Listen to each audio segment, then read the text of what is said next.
నమస్తే. ప్రస్తుతం మనతో పాటు సీనియర్ జర్నలిస్ట్ జయదేవ్ గారు ఉన్నారు. ఆయనతో మాట్లాడదాం. నమస్తే సార్. నమస్తే. సార్ అల్లు అర్జున్ ఇప్పుడు పెద్ద హాట్ టాపిక్ అయిపోయింది. ఏంటంటే ఇటు మామయ్యకి సపోర్ట్ చేయకుండా అటు ఫ్రెండ్, అది కూడా భార్య ఫ్రెండ్, దగ్గర ఫ్రెండ్ కూడా కాదు, శిల్పా రవికి దూరం ఫ్రెండ్ ఈయన. కానీ ఎందుకు అంత ప్రిఫరెన్స్ ఇచ్చి వెళ్ళారు అని చెప్పి చాలా నెగిటివ్ అయ్యింది. చాలామంది పాజిటివ్గా కూడా మాట్లాడుతున్నారు, ఆయన ఇష్టం కదా అని చెప్పేసి. కానీ కొంతమంది ఏమంటారంటే చిరంజీవి అడుగుజాడల నుంచి వెళ్ళిన అతనే కదా, ఎందుకు అంత యాంటీగా మారారు అని చెప్పి కూడా మాట్లాడుకుంటున్నారు. మీరేమంటారు అసలు? ఇక్కడ 2 వెర్షన్స్ ఉన్నాయి. ఒకటి బిజినెస్ వేరు, రాజకీయం వేరు, సినిమాలు వేరు, రాజకీయం వేరు అనుకునే వాళ్ళు వాళ్ళ ఇష్టం. ఇప్పుడు అక్కడ వ్యక్తికి సపోర్ట్ చేసా కానీ ఎంటైర్ పార్టీకి అయితే కాదు. తరువాత క్యాన్వాసింగ్ ఏం లేదు, జస్ట్ ఇంటికెళ్ళి కలిశారు. ఇక్కడ ఇలా చూసుకుంటే సరే ఎందుకులే మామూలుగా వీళ్ళు కలిశారు ఇష్టమైంది అనుకోవచ్చు. మీరు అన్నట్టు దీనికి డైరెక్ట్గా ఫ్రెండ్ కాదు, వీళ్ళు మిస్సెస్ వాళ్ళు మిస్సెస్ ఫ్రెండ్స్ కాబట్టి వెళ్ళాల్సి వచ్చింది అనుకుని వెళ్ళారు, బాగుంది. అంతవరకు అలా చూద్దాం. ఇక్కడ ఇప్పుడు సెలబ్రిటీ అంటే ప్రతి ఒక్కడు కూడా ఇట్లా ఎప్పుడు దొరుకుతుందో అని చూస్తూ ఉంటారు. వాడు బాత్రూంలో టవల్ కట్టుకొని స్నానం చేస్తాడా లేకపోతే ఇన్నర్తో స్నానం చేస్తాడా అనేది కూడా ఒక యాంగ్జైటీ ఫ్యాన్స్కి అలా ఉంటుంది. సో అటువంటి నేపథ్యంలో చాలా జాగ్రత్తగానే ఉంటారు కూడా. సో ఇక్కడ కూడా ఈయన జాగ్రత్తగానే ఉండేవాడు. బట్ ఇప్పుడు ఎందుకు అలా వచ్చారు అనేది బిగ్ క్వశ్చన్. రెండోది సామాన్యులకి ఎలా అర్థమవుతుందంటే, అదేంటది నాన్న పిఠాపురం బన్నీ గారు, అల్లు అర్జున్ గారు ఫాదరు అరవింద్ గారు పవన్ కళ్యాణ్ గారికి సపోర్ట్గా అరవింద్ గారు, సురేఖ గారు, రామ్ చరణ్ గారు వీళ్ళు ముగ్గురు కూడా పిఠాపురం వెళ్ళారు, దర్శనం చేసుకున్నారు, బాబాయ్తో పాటు వెళ్ళి కలిశారు. అంటే బాబాయ్కి సపోర్ట్ అని చెప్పకనే చెప్పారు. అది ఓపెన్గా ఇంతకుముందు రామ్ చరణ్ కూడా ఓపెన్ డిబేట్లు కూడా చెప్పారు ఎప్పుడు బాబాయ్ కోసమని. ఈవెన్ రంగస్థలం ఆడియో ఫంక్షన్ అప్పటి నుంచి కూడా, ఆడియో ఫంక్షన్ అయినప్పుడు కూడా కేటీఆర్ గారు చీఫ్ గెస్ట్గా వచ్చినప్పుడు కూడా గ్లాస్ మీద నాకు మంచి ఒపీనియన్ ఉంది, సరే మీ అభిప్రాయం మీద అన్నట్టు కూడా మాట్లాడారు. అంటే అలాగే రామ్ చరణ్ ఎప్పుడు ఒకటే స్టాండ్ ఉన్నారు. ఇప్పుడు అలాంటి సందర్భంలో పైగా ఎన్నికలు హాట్గా నడుస్తున్న సందర్భంలో వేడిగా చర్చలు, జనాలు నువ్వా నేనా అనుకుంటున్నట్టుగా ఉన్నారు. ఎవరు ఎటువైపు మొగ్గు చూపుతారో తెలియదు. ఎంత ఇది జరిగినప్పుడు మరి ఎలక్షన్స్ ఇంకా కొద్ది గంటల్లో ముగుస్తాయనగానే వెళ్ళారంటే సపోర్టుగా వెళ్ళినట్టే. పోనీ మీ ఫ్రెండ్ కోసం వెళ్ళారన్నారు, బాగుంది, చాలా బాగుంది. బట్ సామాన్యులకు అది అర్థం కాదుగా. మీ తండ్రిని అటు పంపించావు, నువ్వు వీటి ఎందుకు వచ్చావు అని అనుకుంటారుగా, నెంబర్ 1. నెంబర్ 2, టికెట్ల రేట్లు తగ్గించేసినప్పుడు చాలా ఇబ్బంది అయినప్పుడు ఈ సోకాల్డ్ చిరంజీవి గారి నాయకత్వంలో సూపర్ స్టార్లు 2-3 వెళ్ళినప్పుడు అప్పుడు ఈయన కనబడలేదే. అప్పుడుకి వీళ్ళు మిస్సెస్కి వాళ్ళ ఫ్రెండ్ కాదా? అప్పుడు ఆ ఛానల్ వాడుకోవచ్చు కదా, వాడుకొని వెళ్ళి కలిసి చేయడమో ఏదో చేయొచ్చు కదా. అప్పుడు వీళ్ళు కనబడలేదు కదా. కనబడలేదంటే షూటింగ్లు ఏవో బిజీ అనుకుంటారు. షూటింగ్లు బిజీ అంటే మాత్రం మిగతా వాళ్ళకి లేవా?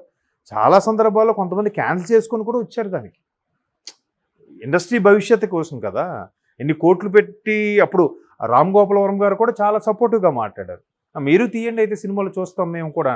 ఆ తర్వాత నుంచి ఆయన చేంజ్ అయిపోయారు, అది వేరే విషయం. అట్లా అంత సపోర్టివ్గా అంతది ఉన్ని మాట్లాడినప్పుడు ఎందుకు ఆయన ఈ టైంలో అలా వెళ్ళి కలవడం? పోనీ ఆంది వేనా? పోనీ అక్కడ దగ్గరలో షూటింగ్లు అవుతున్నాయా? పోనీ ఏవైనా కానీ ఎన్నికలు హడావిడి అయిపోయిన తర్వాత వెళ్ళి కలిస్తే పోనీ ఏదో ఫ్రెండ్ వెళ్ళాడు అనుకోవడానికి. ఈ సందర్భంలో కలిస్తే అసలే సామాన్యులు ఆలోచించిన విధంగా మనం ఎవరం ఆలోచించలేం. పైగా సోషల్ మీడియా చూసే యాంగిల్లో మనం ఎవరం చూడలేం. రకరకాల యాంగిల్స్లో చూస్తారు సోషల్ మీడియాలో. సో అవన్నీ మైండ్లో పెట్టుకుంటే ఆయన వెళ్ళడం అనేది అది ఆయన ఇష్టమే. కానీ ఇప్పటికే కొణిదెల ఫ్యామిలీకి, అల్లు ఫ్యామిలీకి ఏవో చిన్న పొరపచ్చాలు ఉన్నాయి, డిస్టర్బెన్స్ ఉన్నాయని సోషల్ మీడియాలో కథనాలుగా వినిపిస్తూనే ఉన్నాయి. ఇటువంటి నేపథ్యంలో ఆయన అలా వెళ్ళడం అనేది మరి ఆయనే ఆలోచించుకోవాలి. మరికొద్దిగా వీళ్ళకి ఊతమిచ్చినట్టు అయింది. వీళ్ళకి మరికొంచెం రోజు సోషల్ మీడియాలో మరికొద్ది రోజులకి ఫీడ్ దొరికింది కదా, అంతే కదా. ఇప్పుడు ఈయన క్లోజ్ ఫ్రెండ్ అయినా వెళ్ళొచ్చు. కానీ ఇప్పుడు కేటీఆర్ గారు ఉన్నారండి, ఆయనకు ఒక ఇంటర్వ్యూలో అడిగినప్పుడు ఏం చెప్పారు రీసెంట్గా, నాకు పవన్ కళ్యాణ్ గారు అన్నయ్య లాంటి వాడు, జగన్మోహన్ రెడ్డి గారు అన్నయ్య లాంటి వారు, లోకేష్ మంచి ఫ్రెండు, ఎవరు కష్టపడి పనిచేస్తే ఎవరు బాగా డెవలప్ చేస్తే వాళ్ళే వస్తారు, నేను పర్టికులర్గా ఎవరు వస్తారని చెప్పలేనని చెప్పేశాడు ఆయన. డిప్లొమాటిక్ ఆన్సర్ అది. ఇప్పుడు వీళ్ళు కూడా ఇండస్ట్రీలో ఉన్న వాళ్ళు డిప్లొమాటిక్గానే ఉండాలి. ఎందుకు ఉండాలి? రేపొద్దున్న పార్టీ పరమైన ఫీలింగ్స్ వస్తాయి. ఒక వర్గానికి చెందిన వాళ్ళే సినిమాలు చూస్తారు, దానివల్ల ప్రొడ్యూసర్కి నష్టం, వీళ్ళ కెరియర్కి దెబ్బ. ఇప్పుడు చిరంజీవి గారు ఉన్నారండి, చిరంజీవి గారు అవునన్నా కాదన్నా తమ్ముడికి సపోర్ట్ ఇస్తారు, ఇవ్వాల్సిందే, కుటుంబ సభ్యుడు కాబట్టి. బయటోడు అనుకోండి వేరే విషయం, ఎవరు అబ్జెక్ట్ చేయరు, బట్ కుటుంబ సభ్యుడు కాబట్టి ఖచ్చితంగా సపోర్ట్ ఇవ్వాల్సిందే. ఇచ్చారు కూడా. అయినప్పటికీ ఆయన చాలా జాగ్రత్తగా, ఆయన ఇప్పుడు తెలుసో తెలియకో ఏదైనా సమస్య వచ్చినప్పుడు అందరూ ఆయన దగ్గరికి వెళ్తున్నారు కాబట్టి, ఒక ఇండస్ట్రీ పెద్దగా ఉన్నారు కాబట్టి, మిగతా వాళ్ళ సినిమాల మీద కూడా ఇంపాక్ట్ పడుతుందేమో అన్న భయంతోనో, లేదంటే అతని సినిమాలు కానీ అతని కుటుంబ సభ్యుల సినిమాలు కానీ ఒక వర్గానికి చెందిన వాళ్ళే చూస్తారనే భయంతోనో ఆయన అవేమీ చెప్పకుండా, ఎక్కడ స్టేట్మెంట్ ఇవ్వకుండా తన చేతలతో చూపించారు తప్ప, నేను ఖచ్చితంగా తమ్ముడికే సపోర్ట్ చేస్తాను, తమ్ముడికే నా ఓటు అని ఎక్కడా ప్రకటించలేదు. తన చేతలతో తమ్ముడు సపోర్ట్ అని చెప్పారు. ఒకవేళ ప్రకటించినా తప్పు లేదు, ఎందుకంటే అక్కడ సొంత అన్నయ్య కాబట్టి, కుటుంబ సభ్యుడు కాబట్టి. ఇప్పుడు ఆ పేషి నుంచి, ఆ కాంపౌండ్ నుంచి వచ్చిన వ్యక్తేగా. మెగా కాంపౌండ్ హీరోనే అంటారుగా బన్నీని. అంతేకాకుండా వేరే అల్లు కాంపౌండ్ హీరో అంటారు. మెగా కాంపౌండ్ హీరోలో వచ్చిన హీరోల్లోనే బన్నీకి మెగా కాంపౌండ్ హీరోగానే ట్రీట్ చేస్తున్నారు ఈ రోజుకి కూడా కదా. సో అలాంటప్పుడు ఆయన వేరే దగ్గరికి వెళ్తే ఎట్లాంటి అర్థాలు వస్తాయి కదా. మరి అందుకే చిరంజీవి గారు చాలా జాగ్రత్తగా డీల్ చేశారు కదా. అతను చెయ్యొచ్చు ఓపెన్గా, కానీ అయినా అతను జాగ్రత్త డీల్ చేశారు. మరి అలాంటప్పుడు ఈయన అదే కాంపౌండ్ నుంచి వచ్చిన వ్యక్తి జాగ్రత్తగా డీల్ చేయాలా లేదా? నేషనల్ స్టార్ అయ్యాడు ఆయన. ఆయన చాలా సందర్భాల్లో చిరంజీవి గారికి, మీరు అన్నారు క్వశ్చన్లో, చిరంజీవి గారు ఏదైతే జాగ్రత్తగా, చిరంజీవి గారు కాంపౌండ్ నుంచి వచ్చిన వ్యక్తి అని. ఇప్పుడు చిరంజీవి గారి విషయంలో ఆయన బర్త్డేకి అంతకుముందు పవన్ కళ్యాణ్ గారు ఒక్కొక్క రాలేదని చెప్పి నాగబాబు గారు అలాగే బన్నీ గారు చాలా సీరియస్ అయ్యారు ఆడియన్స్ మీద. మీరు ఈ ఫంక్షన్లో కూడా పవన్ కళ్యాణ్ గారి గురించి అడుగుతున్నారు, బాగుంది, బట్ ఆయన రావట్లేదు, అంత మాత్రాన చిరంజీవి గారిని తక్కువ చేసి మీరు చూడొద్దు అన్నట్టు కూడా ఫ్యాన్స్కి ఇండైరెక్ట్గా క్లాస్ పీకడం. అంత మేనమామ అంటే అంత ప్రేమ ఉన్న బన్నీ గారు అట్లా జాగ్రత్తగా నడుచుకోవాల్సి ఉండేది. బట్ ఒక వర్గం అయితే పట్టించుకోరమ్మా. ఒక వర్గం అయితే ఈ టైంలో అలా వెళ్ళడం ఏంటి అని ఆల్రెడీ బయట గుసగుసలు స్టార్ట్ అయ్యాయి.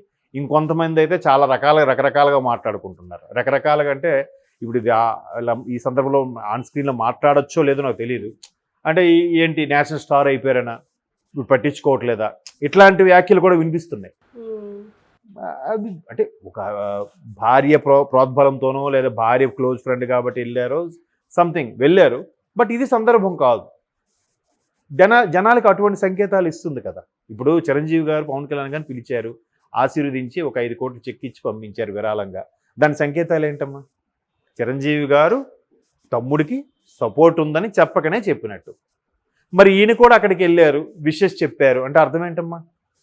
బన్నీ గారు శిల్పా గారికి సపోర్ట్ ఉన్నట్టే, క్లియర్ కదా. తండ్రి ఏమొచ్చి అటువైపు వెళ్ళాడు, కొడుకు ఏమించి ఇక్కడ శిల్పా గారు అంటే మళ్ళీ వైసీపీ, తండ్రి ఏమిచ్చి కూటమికి సపోర్ట్. ఎలా జనాలు అలా అర్థం చేసుకుంటారు? అబ్బాయిలు బాగా మంచి జనాలను పిచ్చోళ్ళు చేస్తున్నారా, వీళ్ళు ఒకటేనరా అని మాట్లాడుకుంటారు సామాన్యులు. సో ఒకటి బిజినెస్ వేరు, సినిమాలు వేరు, రాజకీయం వేరు, సినిమాలు వేరు అనుకున్న వాళ్ళకు అది వేరే విషయం, పెద్ద తప్పే ఉంది. ఎందుకంటే ఆయన అభిమానులు అలా మాట్లాడచ్చు. కానీ మిగతా ఫ్యాన్స్ అందరూ ఉంటారు కదా, వాళ్ళు ఇలా మాట్లాడుకుంటారు. ఎవడెప్పుడు దొరుకుతాడని చూసేవాళ్ళే కదా.